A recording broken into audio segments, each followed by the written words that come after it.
Hey guys, welcome back to our cancellation group. So we just took a look at subtract, which basically you can use light colored pixels and it's going to darken your image.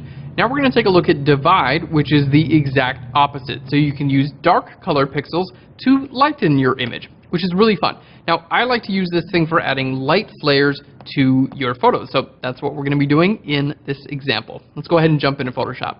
So here we are in chapter 3, section 23 for divide, and we'll open up our image for the divide blending mode. So our image is a little bit on the dark side. I think it could be lightened up, and we can add some color to it as well.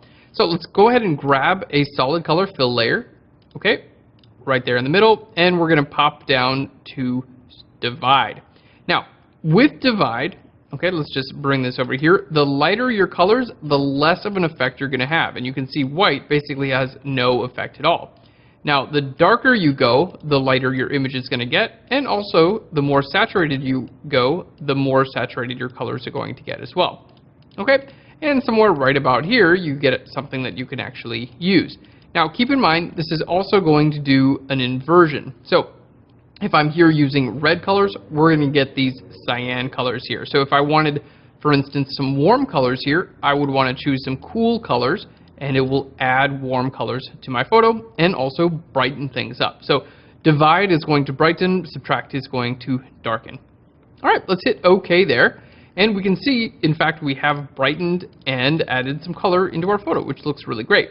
Now, of course, that you can use opacity and fill to kind of change your effects here. This is not part of the special 8, so opacity and fill will be the exact same. Now in this case, I'm going to hit Control or Command I on my layer mask to invert it. And then let's just grab our gradient tool. I'm going to grab our radial gradient, and with a foreground to transparent and our foreground color being white, I'm just going to click and drag out just like this. And it's just going to kind of bring that color into our highlights. Let's go a little bit further, just so we have that color kind of like it has a little bit of a source now. It's coming from the top left. And you can see it's fading off a little bit towards the bottom right. So we're just able to add some light. Now if you want this color to be less saturated, just go back to your color picker and you can have a little bit less saturation in your image. And again, the lighter you go, the less of an effect you're going to have. The darker you go, the more of an effect you're going to have. So in this case, I think we just need to go a little bit less here. There we go, a little bit more saturation, a little bit darker. All right, and there we go. I think that looks really nice. So we started off with an image which was just a little bit gray, a little bit dark, could use some brightening up, and divide works really well. Not only that, but we're able to add color as well. So if you want to brighten an image up and add some nice color to your highlights, then divide is a really great blend mode.